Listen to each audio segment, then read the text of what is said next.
મોજશોખ પૂરા કરવા યુવાનો ચડ્યા છે ચોરીના રવાડે। ગરફોડ ચોરી તેમજ લૂંટ કરતી ગેંગનો પર્દાફાશ થયો।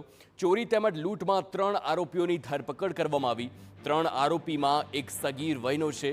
ધરપકડ બાદ 4 વણઉકેલાયેલા ગુનાઓનો પણ ભેદ ઉકેલી કાઢવામાં આવ્યો। આરોપીઓ રાતના સમયે ડુપ્લિકેટ ચાવીથી મોપેડ ચોરી કરતા, બંધ દુકાનો તેમજ ઘરોના લોક તોડી ચોરીને અંજામ આપતા। ચોરીના રૂપિયા વડે અંગત ખર્ચ અને મોજ શોખ પૂરા કરતા ઉત્તરાયણ પોલીસે ફૂટેજના આધારે આરોપીઓની તપાસ કરી અને આરોપી પાસેથી પોલીસે ચોરી કરવામાં વપરાતી મુદ્દામાલ પણ જપ્ત કર્યો છે।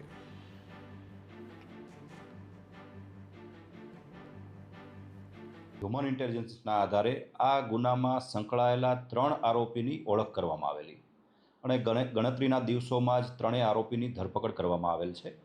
પકડાયેલ આરોપી મૂળ યુપીના વતની છે અને હાલમાં ભેસ્તાન સુરત ખાતે રહે છે। ભૂતકાળમાં પણ આરોપી આ પ્રકારની ચોરીની ઘટનાને અંજામ આપેલ હોવાની હકીકત જાણવા મળેલ છે। રેલવે સ્ટેશનમાંથી રેલવે મારફતે આવતા અને નજીકમાં પડેલ કોઈ પણ મોટરસાયકલ ડુપ્લિકેટ ચાવીથી ખોલી અને તેની ચોરી કરતા, ત્યારબાદ ઘરફોડ માટે એ ચોરીના મોટરસાયકલનો જ ઉપયોગ કરતા હોવાની હકીકત જણાયેલ છે।